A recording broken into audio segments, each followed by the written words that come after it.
하나님 말씀 고린도전서 9장 18절에서 27절입니다. 그런즉 내 상이 무엇이냐? 내가 복음을 전할 때 값없이 전하고 복음으로 말미암아 내게 있는 권리를 다 쓰지 아니하는 이것이로다. 아멘. 2012년 8월 영국 런던에서 세계적인 사건이 있었습니다. 혹시 무슨 사건인지 아시는 분 있으시나요? 힌트를 드릴까요? 금년 일본에서 이 전쟁이 있어야 했는데 안타깝게도 코로나로 취소되었습니다. 2012년 30회 런던 올림픽입니다.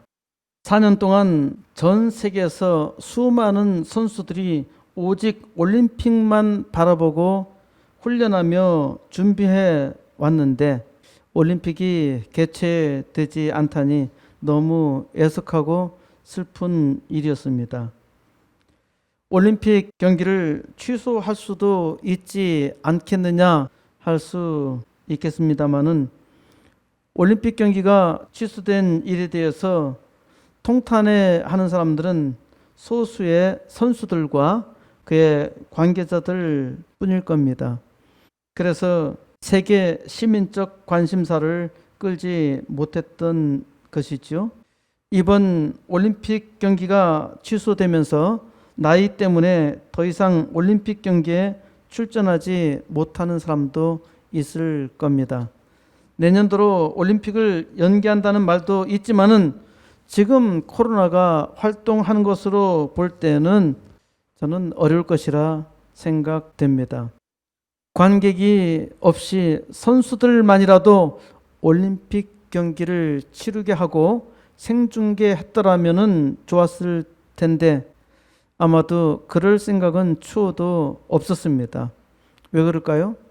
제 생각에는 돈을 좋아하는 일본이 엄청난 재정적 손실을 감수할 생각이 없었을 겁니다. 올림픽 경기에 자기의 인생을 건 선수들을 생각하면은 가슴 아픈 일이죠. 2021년에는 어떠한 일이 있어도 올림픽 경기가 열리기를 기대합니다. 올림픽 경기는 선수들뿐만 아니라 전 세계 사람들이 열광하며 올림픽 경기를 통해서 사람들에게 즐거움과 많은 도전을 주니까 이로 인한 경제적 효과는 천문학적입니다. 올림픽은 세계적인 스포츠 전쟁이며 이는 심리적 대리전의 양상을 띠고 있죠. 런던 올림픽 축구 경기에 동메달 결정전에 무슨 일이 있었는지 아시나요? 런던 올림픽 축구 동메달 결정전에 우리나라와 일본이 붙었습니다. 결과가 어떻게 됐습니까? 2대 0으로 통쾌한 승리를 거두어서 이 경기를 열광한 대한민국 국민에게 큰 기쁨을 선물하였죠. 대부분 사람들 다 잊고 말았을 겁니다. 올림픽 경기 사상 우리나라가 축구 분야에 대해서 처음으로 동메달을 땄는데 이때 또 아주 유감스러운 일이 발생했습니다.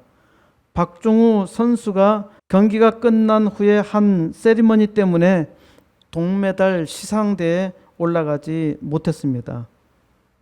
무슨 세리머니를 했을까요? 박종우 선수는 독도는 우리 땅이라 쓴 종이를 들고 운동장을 뛰었습니다. 독도는 우리 땅인데 우리 땅을 우리 땅이라고 한 것이 정치적이라는 겁니다. 이건 확실하게 일본 놈들이 문제를 제기했지요. 이 축구 경기가 있기 전날 우리나라 대통령으로서는 처음으로 이명박 대통령이 독도를 방문했는데 일본에서 난리가 났죠. 일본은 독도가 자기 땅이라고 하는데 자기 땅이라면은 일본 수상도 독도를 자유롭게 방문할 수 있어야 하지요. 독도는 들어오지도 못하면서 독도가 자기 땅이라고 우겨대니까 얼마나 나쁜 족속들입니까? 일본은 지난 40년간 우리나라를 수탈하고 이 일에 대해서 전혀 반성도 하지 않고 도리어 이 일로 우리나라 발전에 기여했다고 우겨대면서 독도를 뺏어가려고 하니까 일본은 국제적인 도둑놈입니다. 참으로 사악한 나라죠. 우리나라 발전에 도움을 주었다고요? 우리나라가 일본 독립해서 얼마나 잘 살았습니까? 세계에서 꼴찌로 잘 살았어요. 무슨 기여를 했단 말입니까? 일본이 없었으면 우리는 훨씬 더 발전했을 거라고요. 2차 세계대전 후 독일은 지금까지 자기들의 조상이 저지른 만행에 대해서 반성하고 보상하려고 많은 노력을 했습니다. 독일 수상은 무릎 꿇고 눈물을 흘리며 사죄를 했죠. 우리나라까지 와서 독일이 잘못했다고 말을 하면서 회개를 했습니다. 그런데 일본 놈들은 해적 근성을 가지고 아직도 반성할 줄 모릅니다. 올림픽 경기에서 항상 일어나는 잡음이 오심 판결입니다. 2014년 소치 올림픽의 오심 판결은 여러분들이 지금도 기억하고 있을 겁니다. 피겨 게임에서 김연아 선수가 착지에도 실패한 러시아 소트니코바에게 금메달을 강탈당했죠.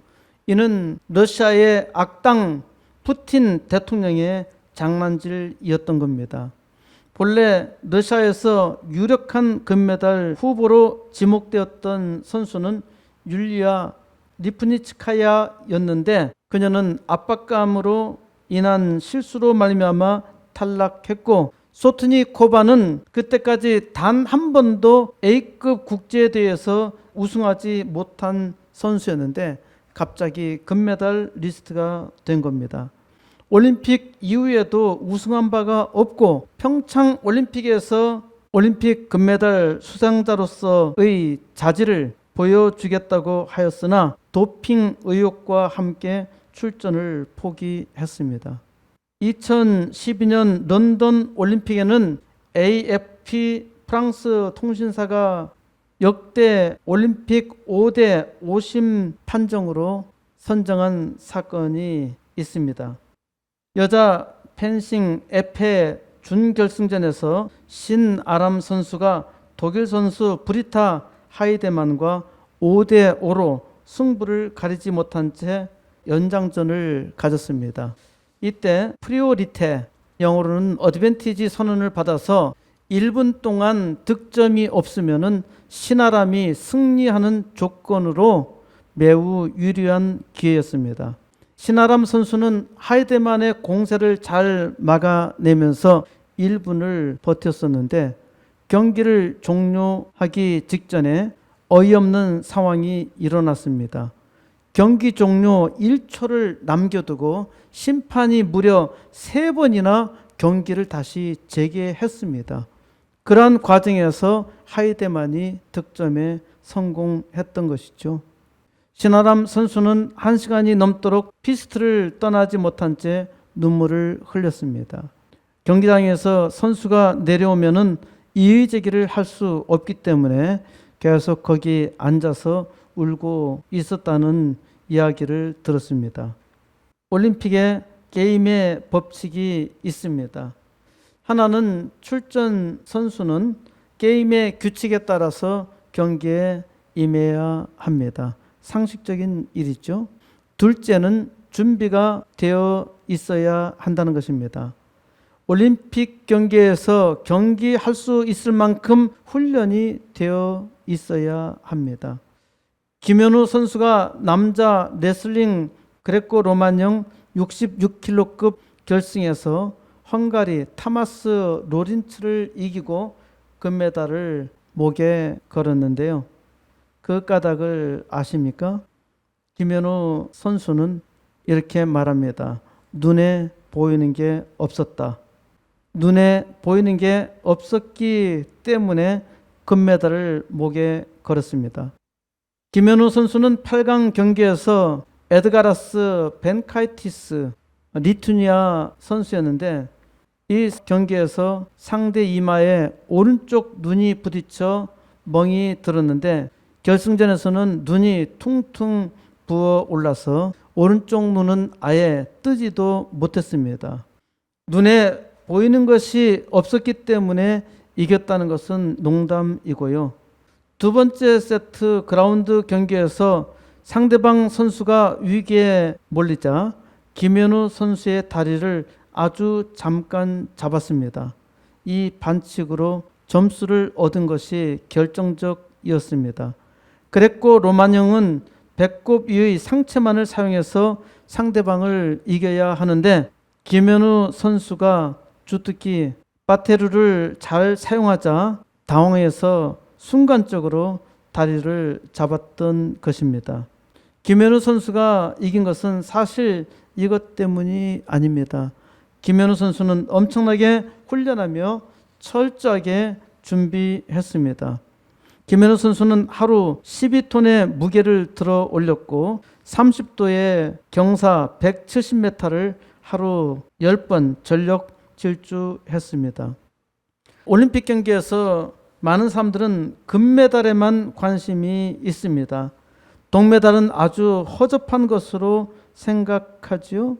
동메달도 받지 못하면은 사람들이 무시하는데 등수에 들지 못했으면서도 많은 사람들이 위로하고 축하한 선수가 있었습니다. 장미란과 손현재 선수였죠. 메달권에 들지 못하고 돌아온 사람들은 상당히 부끄러워 할 것입니다. 또 심판의 오심이나 안타깝게 실수한 선수들은 매우 원망스럽겠지요. 하지만 올림픽 경기에 출전했다는 사실만으로도 굉장한 일 아닌가요? 올림픽 경기에 참여한 모든 선수들을 존중해야 하고 모든 선수들에게 격려와 위로를 해 주어야 합니다. 그렇게 할 때 서로가 좋아요. 선수는 힘이 나고 다음 경기에 더욱더 열심히 잘하지 않겠습니까? 안타깝게도 어떤 사람은 경기에 패배한 사람을 상당히 비난합니다. 이런 사람 자기가 경기 한번 나가보라고 하지요? 사람이 상당히 악하다는 말입니다. 사람들은 올림픽 에피소드에서 많은 감동을 받습니다. 올림픽 선수들의 승리는 많은 사람들에게 많은 도전을 줍니다. 올림픽 선수만이 선수가 아닙니다. 바로 여러분이 선수입니다. 여러분도 여러분 인생에서 관객이 아니라 여러분 자신도 선수라는 것을 알아야 합니다. 이 세상 구경하기 위해서 나그네로 세계 무대에 입장한 것이 아닙니다. 하나님께서 세상 만민 중에서 여러분을 특별히 선택하신 아주 특별한 섭리가 있습니다. 하나님께서 여러분을 세상 사람들에게 감동과 도전의 주인공으로 축복해 주셨습니다. 여러분은 올림픽 선수보다 더 위대한 사람입니다. 하나님께서 세우셨기 때문이고 하나님께서 세계 무대에 여러분을 대표 선수로 파송하셔서 하나님의 영광을 나타내게 하셨기 때문입니다. 여러분의 이 땅의 삶은 복되고 아름다운 하나님께서 주신 선물이고 또 이 땅에서 하나님께서 우리에게 주신 삶을 통해서 전투적으로 승리하는 삶을 살아야 합니다. 사도 바울은 그러한 우리에게 이 시간 묻습니다. 고린도 전서 9장 18절 말씀입니다. 그런즉 내 상이 무엇이냐? 내가 복음을 전할 때에 값없이 전하고 복음으로 말미암아 내게 있는 권리를 다 쓰지 아니하는 이것이로다. 바울은 묻습니다. 그런즉 내 상이 무엇이냐? 바울은 올림픽을 아주 잘 알고 있었습니다. 당시에 올림픽이 있었기 때문이고 또 바울의 편지를 읽은 이 당시의 사람들도 아주 잘 알고 있었습니다. 그래서 바울은 올림픽 용어를 들어서 말한 것입니다. 고대 올림픽은 주전 776년 고대 그리스의 도시국가인 엘리스에서 4년마다 개최되어서 393년까지 계속되었습니다. 올림픽 제전은 올림피아의 신전인은 그리스에 주신 제우스에게 바치는 경기였습니다. 우승자에게는 올리브 잎으로 만든 월계관을 씌워 주었으며 이건 대단한 명예였습니다. 올림픽 경기 전후 3개월간은 그리스의 모든 폴리스가 휴전하였습니다. 폴리스는 당시의 도시 국가를 말하고요. 요즘같이 거대한 국가가 아니라 5천 명 정도의 주민이 사는 게 하나의 국가입니다. 로마 시대에는 우승자에게 500드라크마의 상금, 공개적인 축하 행사에서 귀빈석을 차지할 수 있는 권리와 평생 연금을 주었습니다. 올림픽의 영광은 대단했지요. 바울은 사람들이 영광스럽게 생각하는 올림픽으로 스스로 자문하고 있습니다. 그런즉 내 상이 무엇이냐? 바울의 상은 무엇일까요? 내가 복음을 전할 때 값없이 전하고 복음으로 말미암아 내게 있는 권리를 다 쓰지 아니하는 이것이로다. 아주 이상한 말이죠. 바울의 상은 복음의 상이었습니다. 복음은 올림픽과 비교할 수 없는 천하의 가장 귀한 상이었습니다. 올림픽은 자기 수고에 대한 자기의 영광이고 일시적이지요. 복음은 온 세상을 구원하며 영원토록 영광스러운 일입니다. 바울의 상은 세 가지입니다. 첫 번째 상은 내가 복음을 전할 때 값없이 전하였다는 말입니다. 바울은 그리스도의 복음을 전할 때 아무 대가 없이 전하였다는 것이죠. 누가 돈을 주었기 때문에 복음을 전한 것이 아닙니다. 많은 돈을 벌 수 있기 때문에 복음을 설교한 것이 아닙니다. 바울은 아무 대가 없는데 오직 복음을 전하는데 자기 인생을 사력을 다했습니다. 어떻게 이렇게 아무 대가도 없는 죽음의 고비를 수없이 넘기고 고난을 겪으면서 복음을 전하였을까요? 바로 이것이 하나님의 은혜입니다. 사람의 지혜나 사람의 지식이나 힘으로 생각으로는 도무지 할 수 없는 일이지요. 저도 지금 미력하나마 상당히 미력하지요. 아무 대가 없이 지금 복음을 선포하고 있습니다.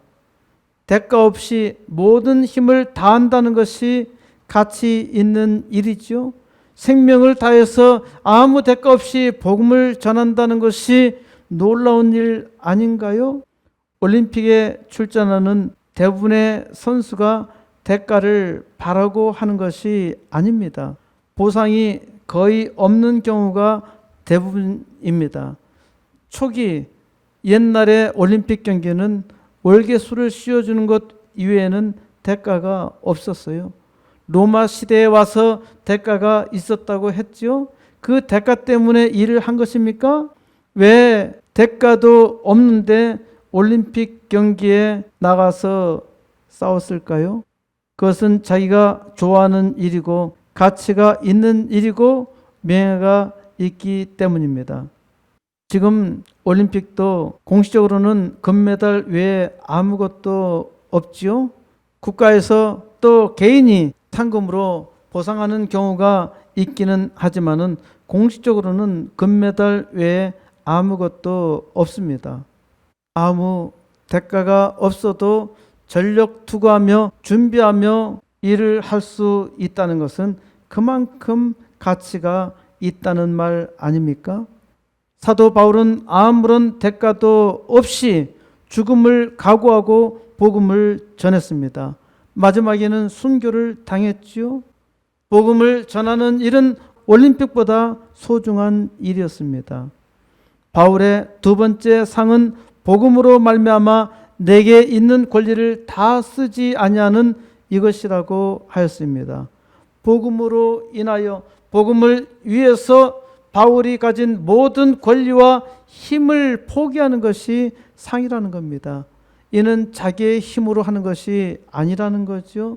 사람의 힘과 지혜에 의지하지 않고 오직 믿음으로 복음을 전할 수 있다는 것이 참된 상입니다. 참으로 이해하기 어렵지요. 오직 하나님의 은혜에 의지해서 복음을 전한다는 것이 믿는 자의 상입니다. 이것이 귀중하지요. 19절 내가 모든 사람에게서 자유로우나 스스로 모든 사람에게 종이 된 것은 더 많은 사람을 얻고자 함이라. 내가 모든 사람에게서 자유하였으나 스스로 모든 사람에게 종이 된 것은 더 많은 사람을 얻고자 하였다고 말합니다. 바울의 세 번째 상은 스스로 모든 사람에게 종이 된 것입니다. 바울은 모든 사람에게서 자유하였어요. 그런데 바울은 자기의 자유를 오히려 스스로 사람들을 섬기는 종이 되었습니다. 설교자인 저도 모든 사람에게서 자유한 사람이죠. 그런데 지금 부족하나마 스스로 사람들을 섬기는 종이 되었습니다. 곧 많은 사람들에게 구원을 얻게 하고자 한 것입니다. 순전히 복음을 전하고자 하는 열정이죠. 하나님의 영광을 나타내고자 하는 그 마음 때문에 이것은 내게서 온 것이 아니라 하나님께서 주신 은혜요 선물입니다. 이것 때문에 모든 수고를 감수하고 있는 것이죠. 어떤 사람은 모진 핍박과 순교의 위협에도 불구하고 말씀을 전하기 위해서 섬깁니다. 20절 유대인들에게 내가 유대인과 같이 된 것은 유대인들을 얻고자 하며 율법 아래 있는 자들에게는 내가 율법 아래에 있지 아니하나 율법 아래에 있는 자 같이 된 것은 율법 아래에 있는 자들을 얻고자 하며. 바울이 유대인들에게 내가 유대인과 같이 된 것은 유대인을 얻고자 한다고 했습니다. 바울은 본래 유대인입니다. 그런데 이상한 말을 하지요. 바울은 유대인으로서 그리스도인이 되었어요. 그러면은 유대인들이 지키는 율법을 지키지 않아도 됩니다. 그런데 유대인과 같이 되었다는 것은 유대인의 삶 자체를 인정한 것이죠. 그리고 유대인의 율법을 지킨 겁니다. 그리스도로 자유를 얻은 바울은 더 이상 유대인의 율법을 전혀 지킬 필요가 없어요. 그런데 율법을 지켰다고요? 그리스도께서 자유를 주셨기 때문에 그 자유 안에서 율법을 지킨 것입니다. 율법주의자라는 말이 아닙니다. 바울이 율법 아래에 있는 자와 같이 율법 아래에 있는 자들을 얻고자 했던 것입니다. 바울이 율법 아래에 있는 자와 같이 되었다는 것은 많은 부분에서 율법을 존중하고 따랐다는 것이죠. 율법은 본래 좋은 것입니다. 율법을 위한 율법이 문제인 것이죠. 또 예수 그리스도로 인해서 율법에서 자유를 얻었기 때문에 이제 그리스도 안에서의 자유입니다. 사람들과의 관계, 하나님께서 말씀하신 기본적인 법은 율법이 아니래도 지켜야 하는 것이죠. 우리나라에 들어온 선교사들은 자기 이름을 한국식으로 고쳤습니다. 왜 선교사들이 자기 이름을 개명했나요? 더 많은 한국인을 얻고자 해서 한국 이름을 짓고 복음을 전하고자 했던 것입니다.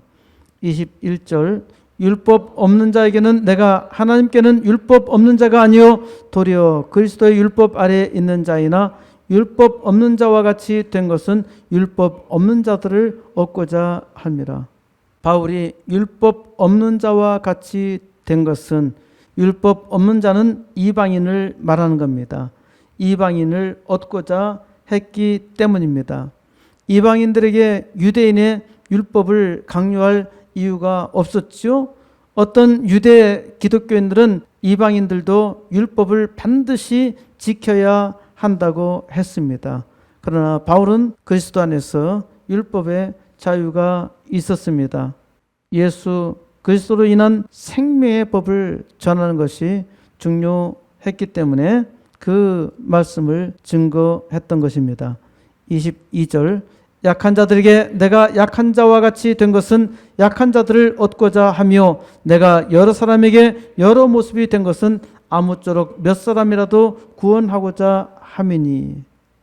이란 바울의 글을 보면은 바울은 마치 주변 세계에 따라 변하는 카멜레온과 같이 보이죠. 바울은 유대인과 같이 있으면 유대인이 되었고 이방인과 같이 있으면 이방인이 되었습니다. 율법을 지키는 자에게는 율법 지키는 자와 같이 되었어요. 바울은 상황에 따라서 임기 대응하는 박쥐가 아니었습니다. 바울의 중심에는 언제나 그리스도가 계셨습니다. 바울은 그리스도의 반석 위에서 옷만 바꿔 입은 것입니다. 세상 모든 사람들을 구원하기 위해서 바울은 어떤 사람이든 그들의 종으로서 섬겨왔던 것이죠. 23절 내가 복음을 위하여 모든 것을 행함은 복음에 참여하고자 함이라. 바울은 오직 복음을 위해서 모든 일을 행했던 것입니다. 오직 복음을 전하여 사람들이 구원을 얻도록 모든 노력을 다 했습니다. 이것이 하나님을 믿는 하나님의 사람으로서의 기본적인 태도이죠. 오직 하나님의 영광을 위해서 바울은 수고했던 것입니다. 24절 운동장에서 다름질하는 자들이 다 달릴지라도 오직 상을 받는 사람은 한 사람인 줄을 너희가 알지 못하느냐? 너희도 상을 받도록 이와 같이 다름질하라. 올림픽 경기에서 많은 사람들이 달리기를 하지만은 마라톤을 하지만은 상을 받을 사람은 오직 우승자, 월계관을 쓸 사람은 오직 우승자 한 명뿐입니다. 그래서 올림픽 경기를 빗대어서 너희도 이와 같이 달리라는 겁니다. 그렇다 해서 하나님을 믿는 사람들 가운데서 상을 받을 사람은 단 한 사람밖에 없다는 이야기가 아닙니다. 올림픽 경기에 나간 선수들과 같이 하나님의 백성들도 달려야 한다는 것입니다. 최선을 다해서 오직 하나님께서 주시는 상을 향해서 달려가야 한다는 말씀입니다. 25절 이 길을 다투는 자마다 모든 일에 절제하느니 그들은 썩을 승리자의 관을 얻고자 하되 우리는 썩지 아니할 것을 얻고자 하노라. 싸움에서 이기는 사람들마다 모든 일에 절제합니다. 선수가 훈련하는 것도 중요하지만은 자기 자신을 절제하는 것 또한 무엇보다 중요하죠. 여러분들도 잘 알고 있죠. 선수가 운동만 하면 되는 것이 아닙니다. 철저히 자기를 절제해야 합니다. 특히 올림픽 경기에서 몸무게를 정한 경기, 레슬링이라든가 몸무게를 정한 경기는 더더욱이 자기의 체중 관리를 철저히 해야 하죠. 체중 관리하는 것이 자기가 훈련하고 준비하는 것만큼 힘들다고요. 그것뿐입니까? 체중 관리가 아니라 하더라도 올림픽에 출전하는 선수는 모든 일에 절제합니다. 마음대로 먹고 쉬고 놀 수가 없어요. 모든 일, 눈을 떠서 눈을 감을 때까지 자고 있을 때에도 선수들은 항상 절제해야 합니다. 그 절제의 결과가 상이에요. 하나님의 백성들도 이와 똑같습니다. 하나님께서 많은 은혜를 주셨지만은 하나님의 은혜로 절제할 줄 알아야 하는 것이죠. 절제하지 못한다고 하면은 상을 받을 수가 없어요. 올림픽 경기자들은 썩을 승리자의 관을 얻고자 한다고 하였는데, 지금은 금메달을 주지만은 당시에는 올리브 잎으로 만든 월계관을 씌워줬는데, 이건 다 썩고 많은 관이죠. 그 명예는 잠시 후에 없어질 것이라는 겁니다. 이런 올림픽 경기의 상을 통해서 바울은 말을 하고 있는 겁니다. 아무리 명예로운 월계관이라 하더라도 곧 썩을 거라는 겁니다. 바울은 영생의 소망으로 말합니다. 우리는 썩지 아니할 영원한 왕관을 얻고자 한다고 하였습니다. 우리는 영원한 생명을 얻습니다. 26절, 그러므로 나는 다름질하기를 향방 없는 것 같이 아니하고 싸우기를 허공을 치는 것 같이 아니하며. 올림픽 경기에 나가는 사람은 반드시 목적이 있죠. 많은 사람들이 인생을 살아가는데 목적 없이 살아갑니다. 바울은 불확실하게 목적 없이 달리지는 않았습니다. 항상 하나님께 기도하며 하나님의 은혜 속에서 하나님의 일을 감당하려고 노력을 하였지요. 어떤 사람은 하나님을 믿기는 하지만은 향방 없이 불확실하게 목적 없이 뭔가 하는 것처럼 보입니다. 그것은 허공을 치는 것과 같은 일입니다. 어떤 사람은 공기를 때리는 것과 같이 아주 허튼 일을 하고 있습니다. 27절, 내가 내 몸을 쳐 복종하게 함은 내가 남에게 전파한 후에 자신이 도리어 버림을 당할까 두려워함이로다. 바울은 복음을 전하는 일에 자기를 쳐서 자기 몸을 쳐 복종하게 하였습니다. 바울도 복음을 전하면서 자기의 몸을 쳐서 복종하게 하였다고요. 세상에서도 위대한 일, 올림픽 경기에서 승리자도 항상 자기 몸을 쳐서 복종하지요. 자기 몸을 관리하지 못하면은 망한다고요. 아무리 훌륭한 일을 해도 자기 몸을 쳐서 복종하게 하지 아니하면은 망할 길로 가는 겁니다. 이 일은 내가 남에게 전파한 후에 자신이 도리어 버림을 당할까 두려워함이라고 말합니다. 올림픽 선수를 통해서 바울이 자기 자신에 대해서 말을 하고 있지요. 바울이 경고하는 겁니다. 때때로 어떤 사람은 복음을 전하기는 하였는데 다른 사람들에게 버림을 당하기도 합니다. 복음을 전하는데 많은 노력을 하였지만은 뒤가 좋지 않은 사람들이 있어요. 하나님의 영광을 위해서 수고하다가 자기의 영광과 자기의 욕심을 드러낸 겁니다. 자기 몸을 관리하지 않는 것이죠. 사람들마다 자기 몸을 세우는 것 때문에 자주 실패합니다. 하나님의 영광을 위해서 수고하면은 그 영광이 영원토록 빛이 날 터인데 살짝 자기 영광으로 돌리는 겁니다. 실패하는 거죠. 사람은 언제든지 실패할 수 있어요. 자기 몸을 세우려고 하면은 실패합니다. 사람은 그 본성이 악하기 때문에 누구든지 망할 수 있어요. 그래서 항상 겸손해야 합니다. 바울은 바로 이 점을 경고하고 있습니다. 하나님의 사람은 늘 겸손해야 한다는 것입니다. 하나님의 사람은 늘 자기 몸을 쳐서 끝까지 복종할 줄 알아야 합니다. 하나님의 백성은 끝까지 겸손하게 살아야 해요. 이것이 은혜입니다. 사람은 잠시라도 우리가 우리 몸을 잠시라도 풀어두면은 몸이 제멋대로 자라듯이 우리의 영적 상태도 마찬가지입니다. 하나님의 은혜를 잠시라도 망각하면은 망가지게 되어 있어요. 그런즉 내 상이 무엇이냐? 하나님을 믿는 여러분의 상은 무엇이라 생각하십니까? 우리는 올림픽 금메달을 환호하는데 우리 자신도 이 땅에 살면서 우리의 상이 무엇인가, 우리 자신의 상이 무엇인가 잘 생각해 보아야 합니다. 여러분은 올림픽 경기의 선수와 비교할 수 없는 게임을 하고 있다는 사실을 명심해야 합니다. 우리는 이 땅에서 사람의 생명과 바꿀 수 없는 존귀한 일을 하도록 선택받은 사람입니다. 아무 대가도 없지만은 하나님께서 주신 은혜 때문에 수고합니다. 혹시 대가가 없기 때문에 일을 하지 않나요?